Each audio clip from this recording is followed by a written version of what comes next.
Ostad-Elahi, dans la lignée aristotélicienne, explique que l'éthique constitue pour l'homme le moyen de développer en soi les vertus. La vertu désigne l'état de fonctionnement équilibré, sans excès ni défaut, d'un trait caractériel qui conduit à agir automatiquement dans le sens du bien.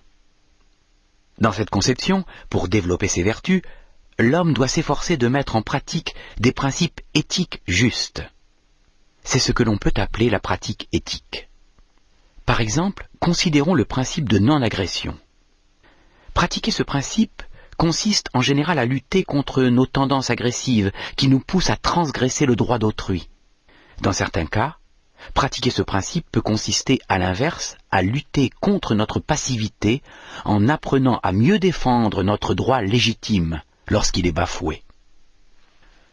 La vertu ainsi développée engendre chez la personne qui la possède un comportement éthique équilibré et harmonieux.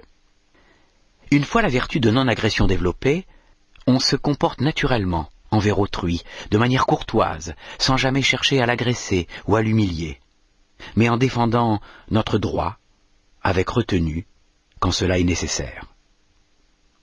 La pratique éthique revient donc à sculpter son âme, afin de façonner en elle les plus belles qualités humaines. Selon qu'on s'implique ou non dans une pratique éthique adaptée, on peut développer ses points forts, faire croître notre âme, l'embellir. À l'inverse, si on délaisse l'éthique ou qu'on pratique une éthique fausse, nos points faibles se multiplieront et s'amplifieront. Notre âme restera immature, voire se dégradera jusqu'à la difformité ou la paraplégie spirituelle. Cette fonction spirituelle de l'éthique nous place devant une grande responsabilité. Nous ne sommes pas condamnés du fait de notre nature à être ce que nous sommes et à agir comme nous le faisons. Au contraire, grâce à la pratique éthique, nous avons la possibilité de nous transformer positivement. Nous sommes donc pleinement responsables de ce que nous sommes et des actes qui en découlent. Celui qui est colérique et se laisse aller à sa colère ne pourra pas dire « ce n'est pas de ma faute, mais celle de ma nature colérique ». Il est responsable sinon pleinement, au moins partiellement, de ce qu'il est et de ce qu'il fait, dans la mesure où il est à sa portée de façonner son être dans un sens éthique. Pour Ostad-Elahi, l'éthique a donc principalement une fonction spirituelle au service de notre perfectionnement.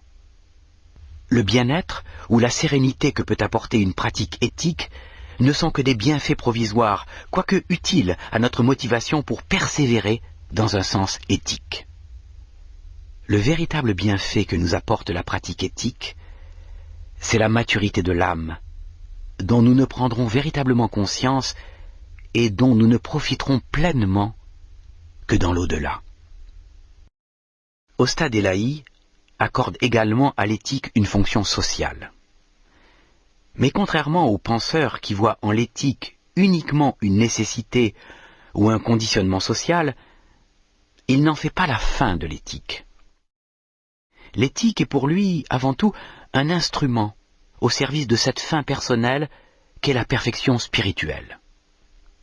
Or, pour se perfectionner, l'homme n'a pas d'autre choix que de s'incarner sur terre pour y vivre en société.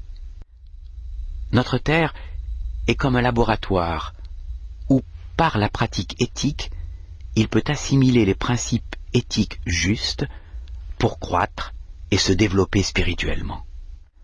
La pratique éthique, dans un but de perfectionnement spirituel, n'est donc pas séparable d'une vie familiale et sociale active. En effet, c'est dans les circonstances les plus infimes de la vie que s'offrent à nous des occasions de pratique éthique.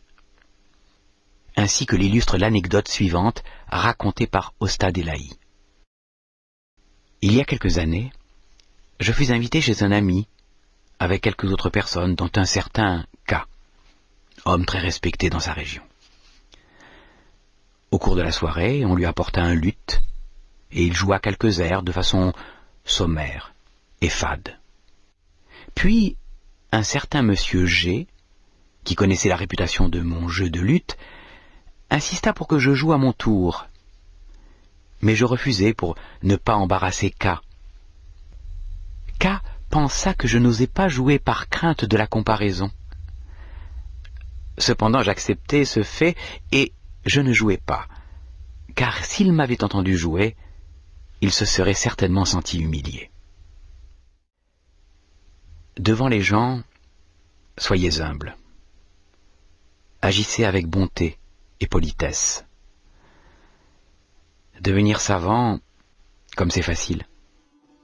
Devenir humain, comme c'est difficile.